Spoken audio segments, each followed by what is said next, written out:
The poem and place assignment allowed me a similar type of flexibility with a poem that the e-poem had provided, but the introduction of solely sound was much more complicated for me. I began with an original script that connected Peabody Hall's history and the importance of education to the poem I had selected, Caged Bird by Maya Angelou. For as long as I can remember, I have wanted to be a teacher. This excitement was something I thought I would share when creating my poem in place for the eventual audio tour. However, group discussion was extremely instrumental to help me evaluate my ideas. Listening to a few of my peers talk about the particular sounds that they wanted to create and interweave into their poem helped me realize that the sounds that I wanted to include to capture the feel of Peabody Hall didn't really satisfy me, and it wasn't particularly interesting. I listened to a few of my peers' drafts of their audio projects and was particularly inspired A by learned the man use came of to sound, me. some of He them said, like I the know the way. following. Come, together we hasten. Soon, too soon, will we where my eyes were useless, After and knew not listening the to ways of my these, feet. I decided I to clung to the completely hand of scrap my script in place, though I wanted to keep the poem idea the same.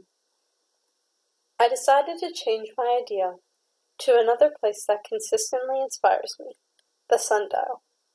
After thinking of the sundial, I knew I wanted to come up with a variety of sounds that captured what I was thinking, but I was really unsure of what type of sounds could mix well with any poem. I began to try to think of unconventional sounds that related to the bird. The song that plays the trill at the end and leads up to it is from one of my favorite songs, The Iron Sea. This song always leaves me feeling a little unsettled and reminds me of the lamenting cry of the bird that is on the distant land and cries for freedom. So I felt like it fit in with the sounds I imagined in my head after listening to a few people read the poem.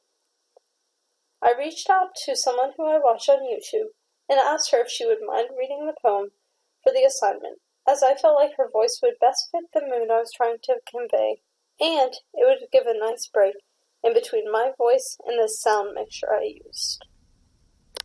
The other sounds I included, I worked with my best friend to find. I frequently turn to her sense of creativity with unconventional sources and often find myself very pleased, like I am now. I really enjoyed how she included the timing of the bell and the ambient music because I felt like this tied up the poem nicely and would not be half something I had thought of. Between the first and second drafts of my assignment, I used a mic to record my voice because, as you can see by the comment and this audio footage, it wasn't exactly the greatest.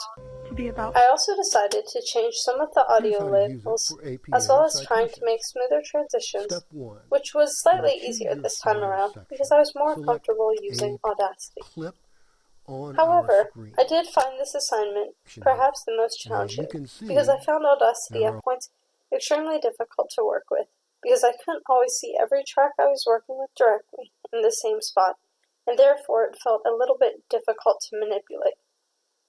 Furthermore, it sometimes really tested my patience because my mic on my computer was not always working very well, and I would record long, intense periods of sounds and it would pick up nothing.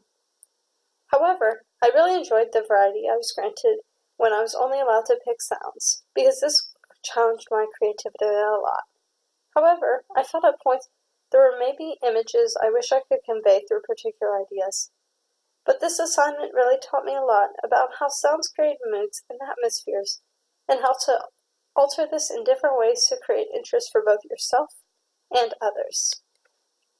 Overall, I would say that this assignment perhaps challenged me the most in my growth as my creator, because I felt very stretched to convey something that was so deeply personal to myself, but would still be relevant and interesting to others, only using the power of sound.